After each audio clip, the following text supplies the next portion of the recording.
Capítulo 4 A Sala de Adoração aos Deuses.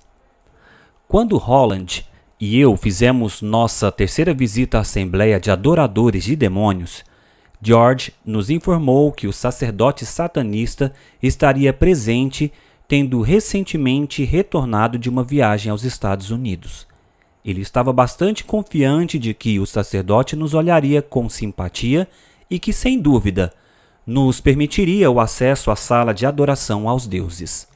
Ao entrarmos, fomos apresentados a algumas pessoas que ainda não conhecíamos e logo começamos a conversar com os que vieram desejar-nos uma boa noite. Pouco depois, o sacerdote entrou. Apertando as mãos das pessoas e dirigindo-lhes algumas palavras, ele veio se aproximando de nós.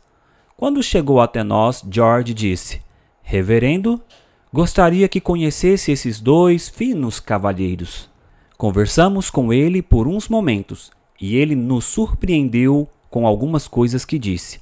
Por exemplo, quando George comentou que nós tínhamos servido na marinha mercante, o sacerdote mencionou os nomes dos navios em que estivéramos, bem como alguns detalhes dos quais ninguém tinha conhecimento. Tenho que admitir que isso nos impressionou bastante. Ele então pediu licença e disse que gostaria de ter uma breve conversa conosco em outro momento durante aquela noite. Não só as suas palavras, mas também a sua própria presença refletiam um ar secreto e misterioso.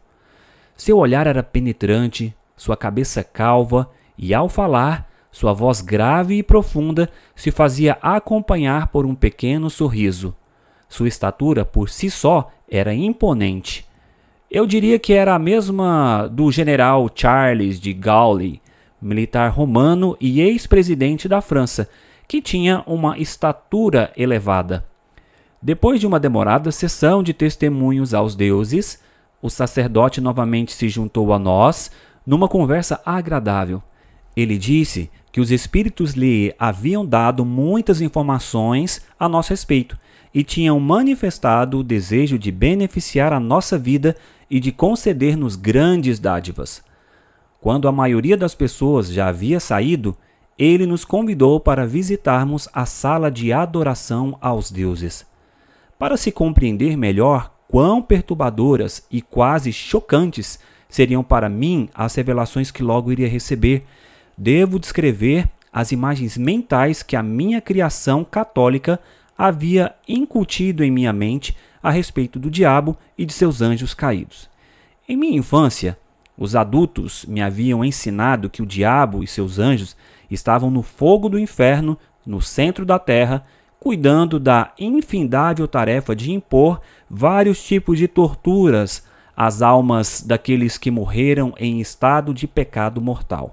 Os adultos descreviam os demônios para nós, crianças, como um tipo de criatura, meio animal, tendo chifres, cascos e cuspindo fogo. Ao entrar em minha adolescência, concluí que essa coisa toda era ridícula e que provavelmente era invenção de alguma mente muito fértil, que durante os séculos passados quis se aproveitar dos supersticiosos e ignorantes. Posteriormente, questionei a própria existência do diabo e seus anjos.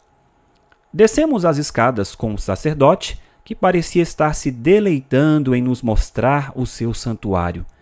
Enquanto íamos andando, ele ia nos contando como um espírito havia desenhado o projeto e a arquitetura do local.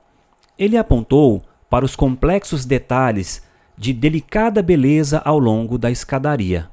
Posso lembrar-me ainda hoje dos detalhes que ornavam o seu maciço baluastre, das esplêndidas decorações nas paredes e do enorme candelabro sobre o primeiro patamar. O espaçoso santuário me encheu de admiração.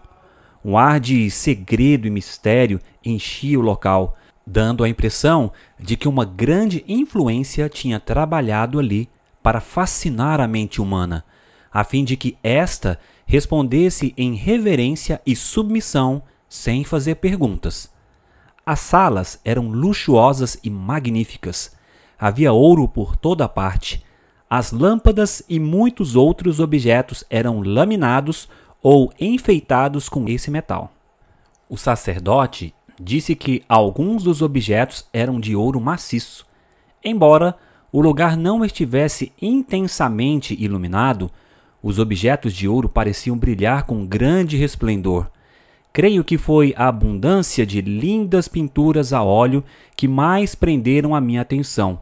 Cerca de 75 pinturas de 120 por 80 centímetros estavam penduradas nas paredes. O sacerdote satanista disse que, se tivéssemos perguntas, ele ficaria feliz em poder respondê-las. Quem são as pessoas de nobre aparência retratadas nessas pinturas? Perguntei.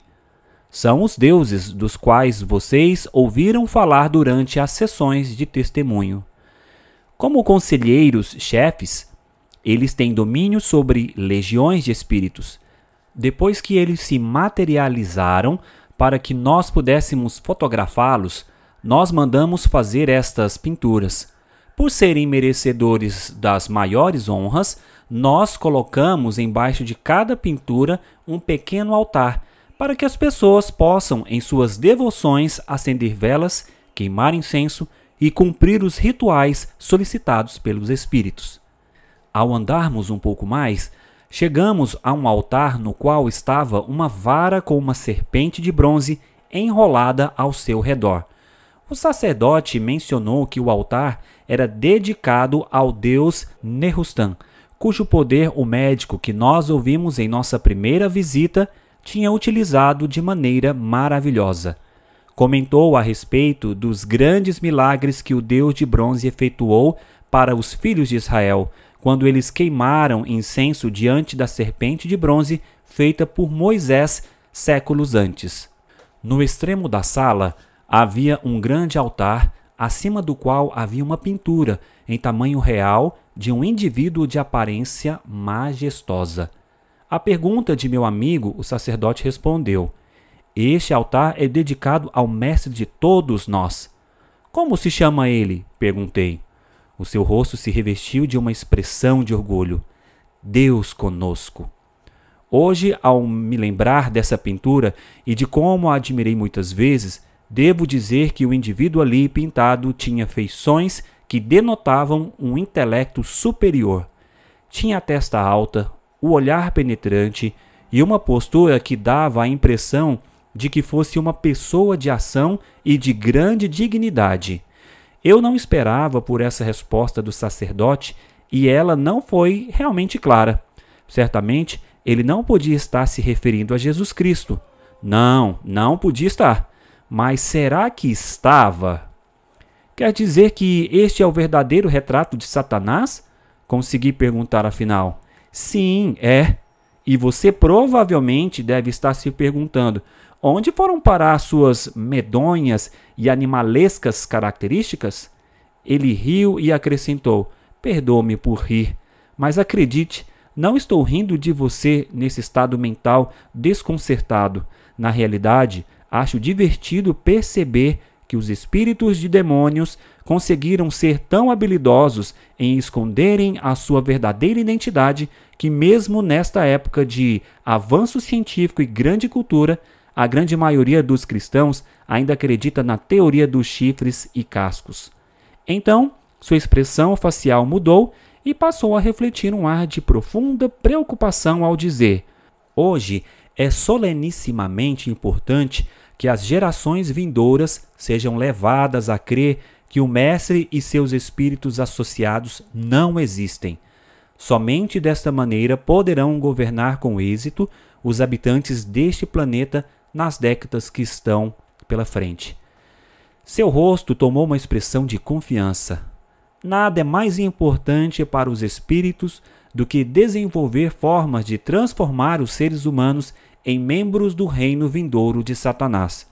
Enquanto olhávamos os vários altares e pinturas, o sumo sacerdote explicou que os espíritos de demônios são, na realidade, especialistas em várias áreas de atividade. Tendo sua experiência medida em milênios, eles estão enganjados em uma luta feroz pelo controle da mente dos homens, uma luta contra as forças de cima. Quando Holland perguntou por que os espíritos estavam gastando tanto tempo para enganar a humanidade, o sacerdote respondeu que cada um que eles conseguissem levar a se desqualificar para ser um membro do reino de Cristo, automaticamente se tornava um membro do reino de Satanás, a ser estabelecido em breve aqui na terra.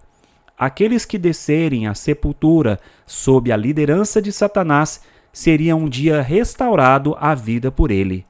Cristo e seus seguidores, continuou ele, elaboraram um plano para dar fim ao grande conflito entre as duas forças, fazendo chover fogo do céu sobre os seguidores de Satanás. Mas isso não lhes faria dano, porque os espíritos demoníacos já podem agora dominar o fogo, de maneira que o fogo não tem poder para queimar os seres humanos. E acrescentou que, caso eu duvidasse do que ele estava dizendo, eu poderia ir à Índia ou outras áreas do mundo em que a magia negra houvesse evoluído para transformar-se em uma ciência, e eu poderia ver pessoas andando sobre brasas vivas sem queimar um único fio do pelo de suas pernas. Ao sairmos da sala de culto, mencionei que estava um tanto confuso a respeito de Satanás e seus anjos. Com minha criação católica, eu havia aprendido que Satanás e seus anjos estavam no fogo do inferno com as almas daqueles que haviam morrido no estado de pecado mortal. Onde estava a verdade? O sacerdote satanista concordou em dedicar tempo para nos dar o que ele chamou de uma visão real das coisas. Senhores, entendo que a visita à nossa sala de culto suscitou algumas interrogações na mente de vocês.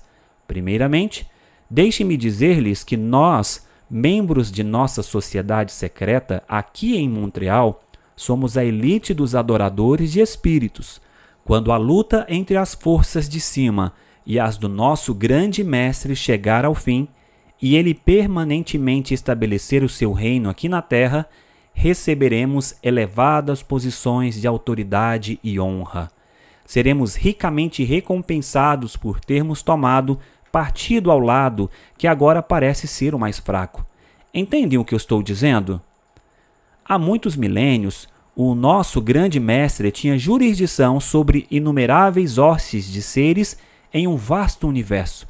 Mas, sendo mal interpretado, ele foi forçado a fugir do seu domínio, juntamente com os outros espíritos que simpatizaram com ele. Os habitantes deste planeta o receberam bondosamente.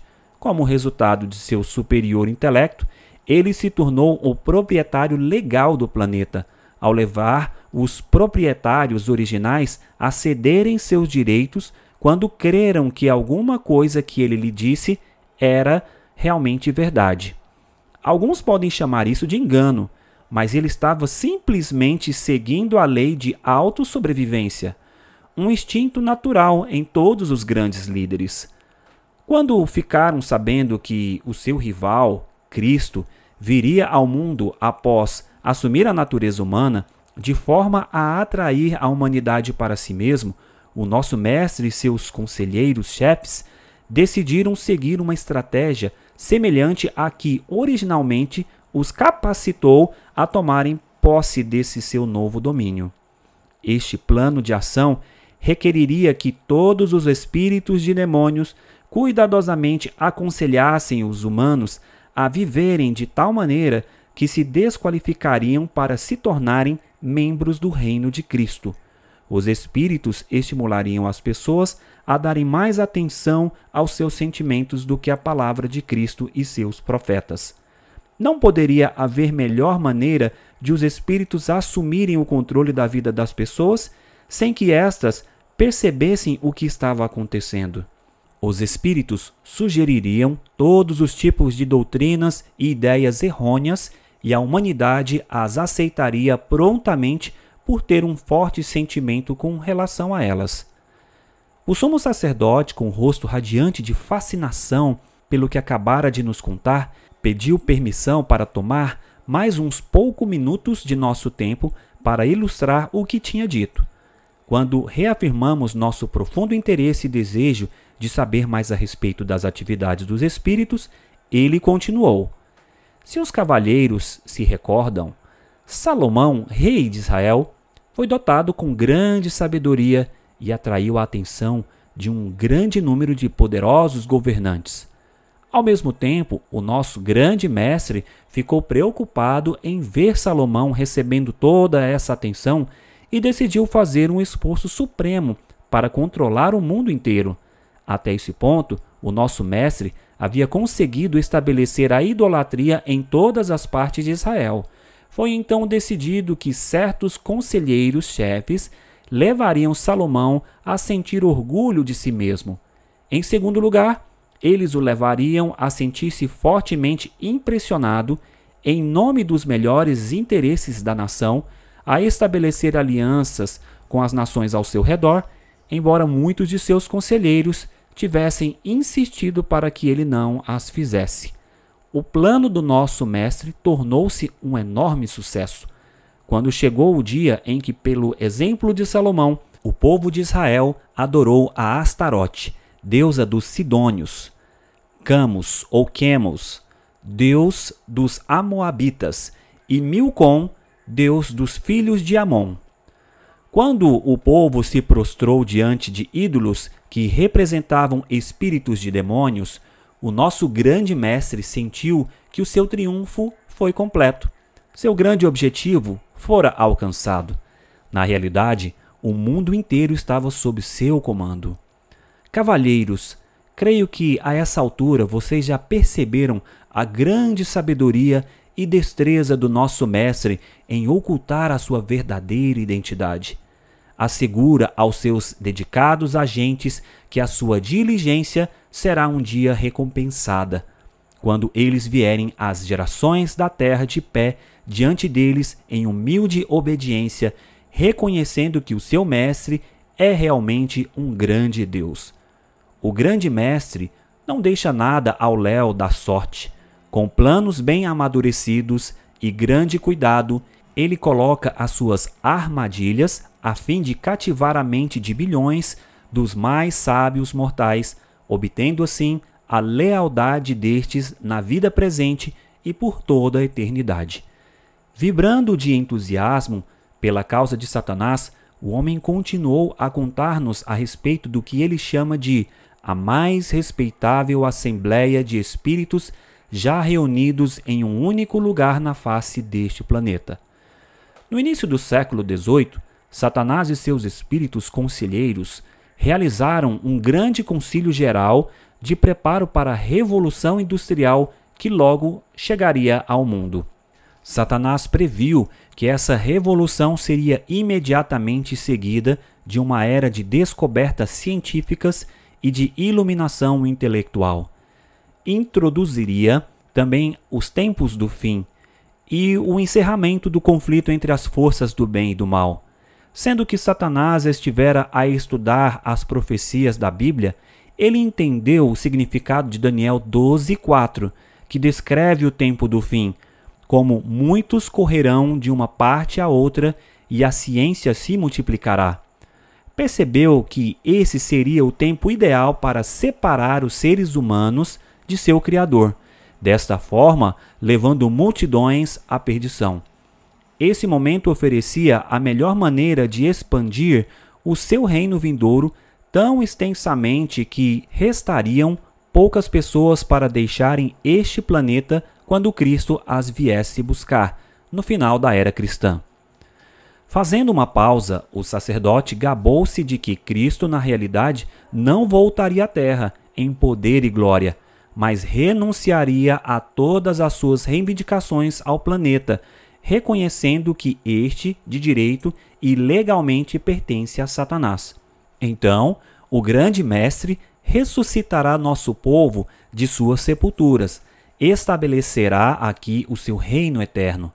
Após demoradas deliberações, disse ele, voltando ao assunto do concílio geral de Satanás, o concílio terminou. Tendo produzido planos para estratégias que desqualificariam grandes multidões para o reino de Cristo, estes automaticamente se tornariam parte do reino de Satanás. O comitê executivo adotou um plano de 3 partes. A primeira parte seria convencer os seres humanos de que Satanás e seus anjos, na realidade, não existem. A segunda parte procuraria obter controle total sobre as pessoas pela introdução do hipnotismo como uma ciência nova e benéfica. Homens de grande cultura, explicou o sacerdote, perpetuariam sob a direção de espíritos amigos a doutrina da imortalidade da alma, levando pessoas sob seu encanto hipnótico a fazerem uma suposta regressão temporal às suas vidas passadas.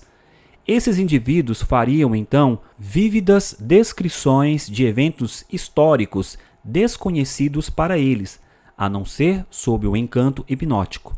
Para dar ainda mais poder à ilusão, continuou o sacerdote espírita, algumas vezes os espíritos fariam com que a pessoa hipnotizada falasse fluentemente alguma língua estrangeira, da qual não tivesse nenhum conhecimento prévio.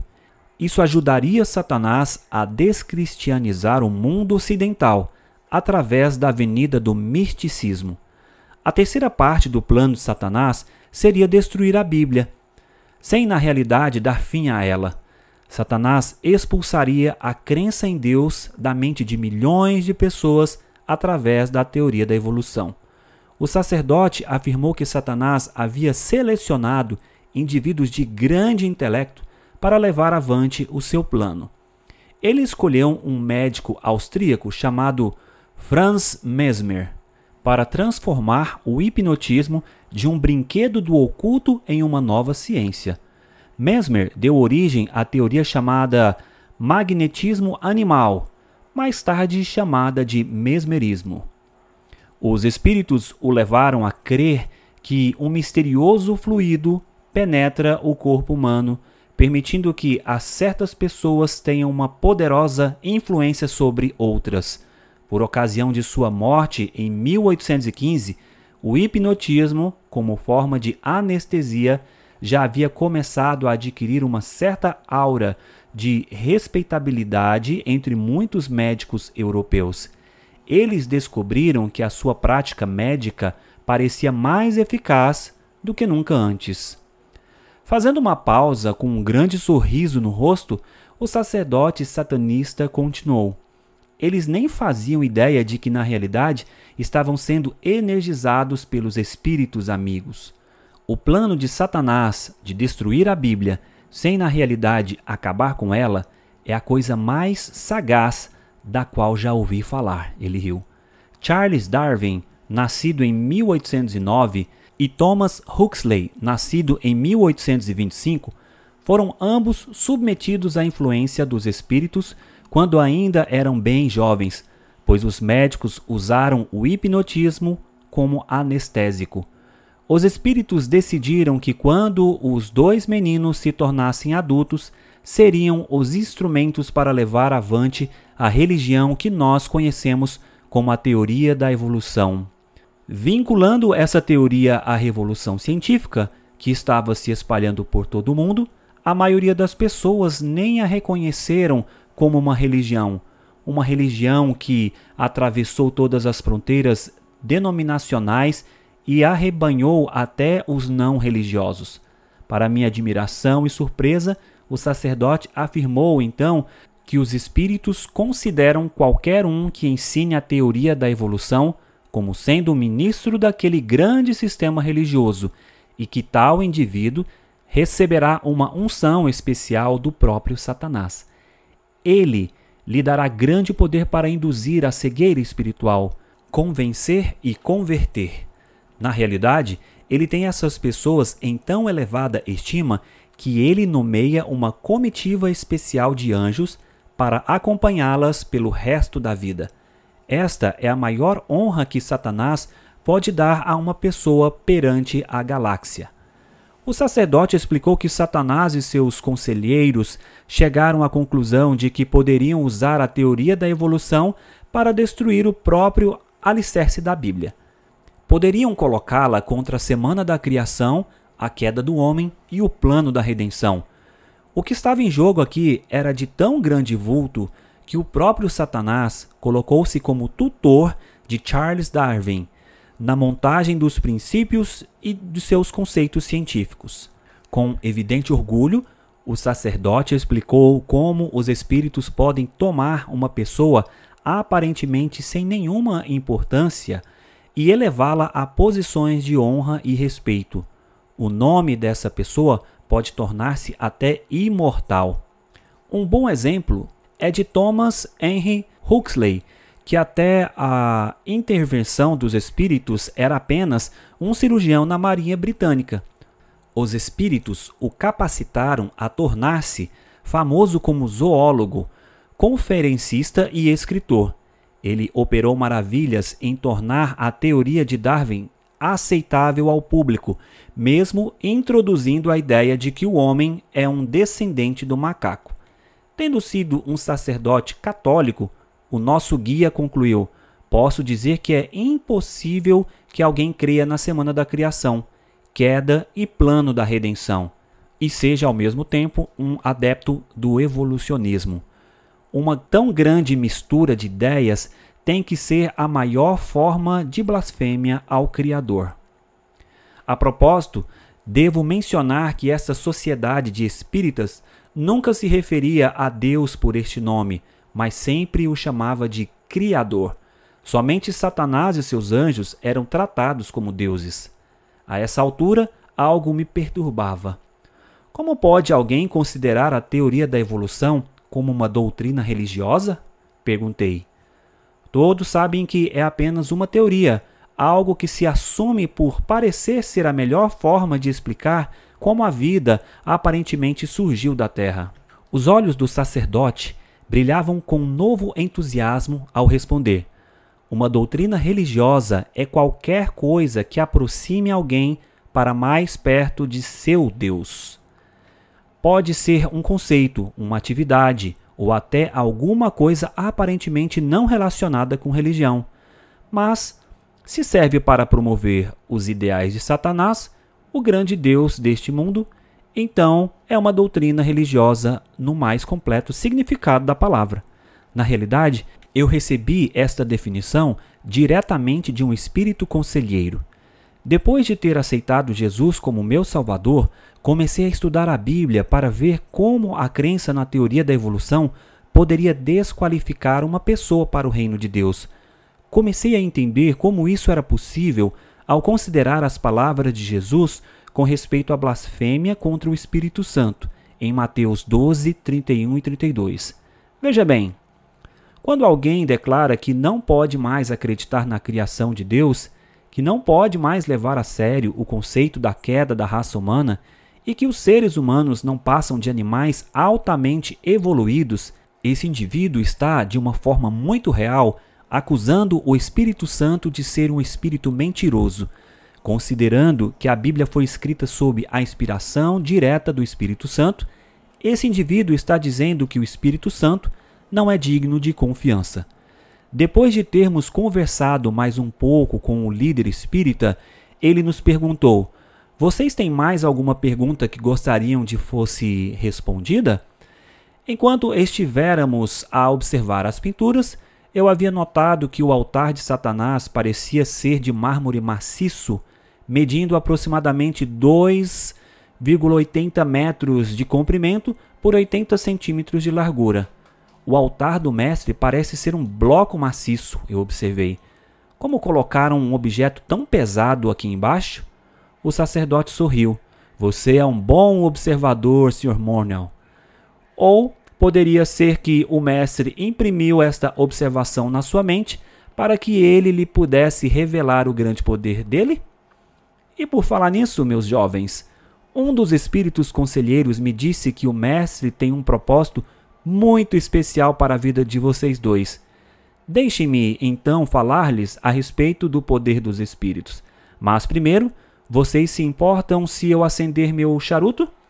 Estávamos, nesse momento, sentados no sofá perto de uma janela panorâmica que nos dava uma linda vista da cidade banhada em um mar de luz.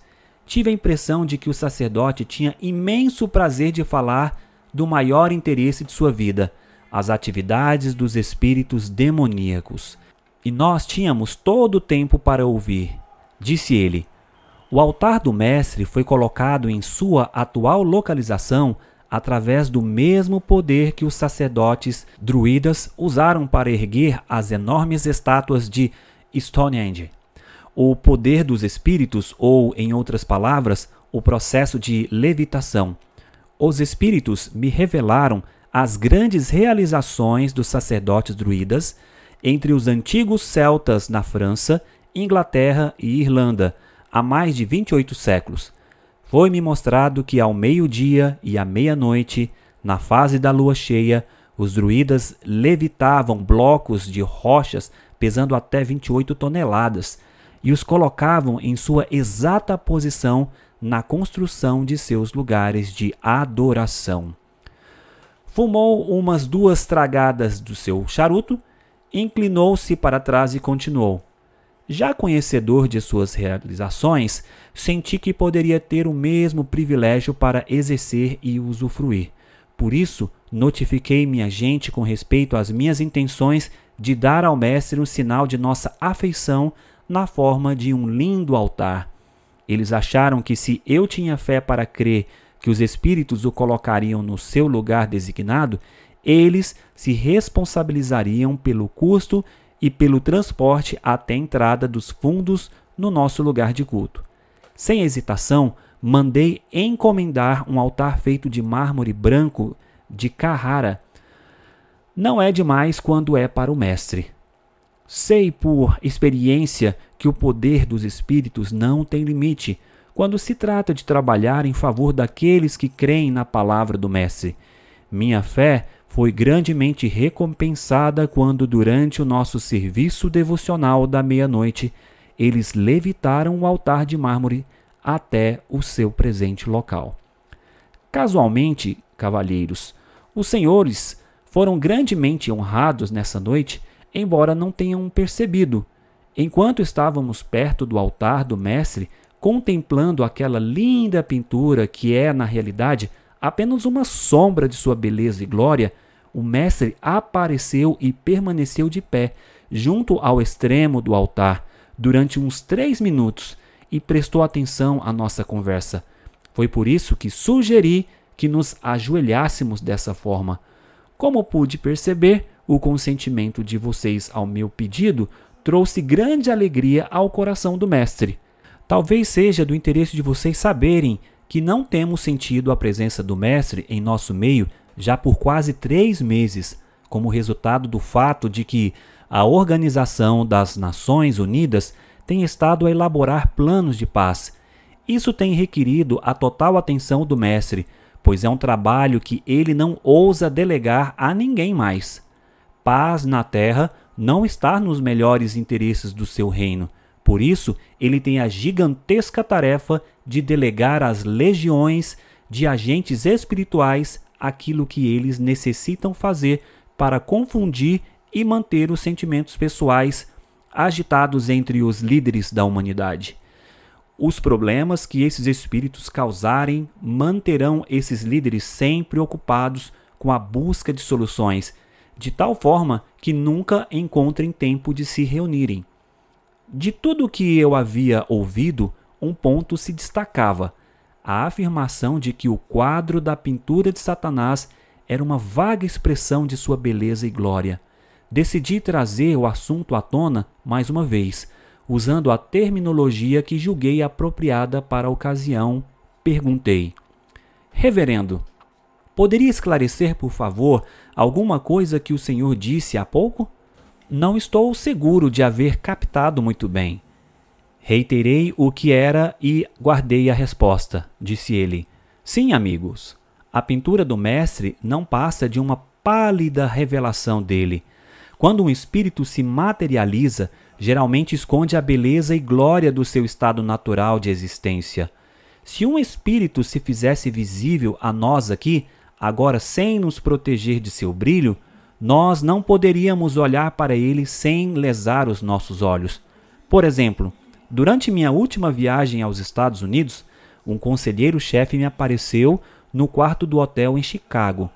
Ele veio com a mensagem urgente de que a pessoa que eu havia deixado encarregada aqui estava para estragar todo o trabalho que os espíritos haviam feito para que vocês entrassem em contato com a nossa sociedade. Eu lhes falo mais sobre isso num futuro próximo. De qualquer forma, o brilho dele ofuscava tanto que eu não podia olhar para ele. Depois de dar-me alguns conselhos, ele saiu. Mas o impacto daquela luz foi tão grande que eu fiquei parcialmente cego por cerca de 30 minutos. Alguns minutos depois, tentei fazer uma ligação pelo telefone, mas como não conseguia achar os números no aparelho, tive que pedir auxílio da telefonista. Conversamos um pouco mais com o sacerdote e ele nos deu muitas outras informações a respeito da adoração aos demônios. Então, naquela noite, antes de sairmos, ele nos fez jurar que guardaríamos em segredo tudo o que havíamos visto e ouvido. O sumo sacerdote recitou então um encantamento que nós íamos repetindo após ele, e para selarmos o nosso pacto, depositamos um pouco de pó de incenso lentamente sobre a chama da vela preta, fazendo com que ela queimasse intensamente, enchendo a sala com um agradável aroma. Após voltar para a minha residência, descobri que era impossível dormir naquela noite, pois não conseguia parar de pensar na visita à sala de culto.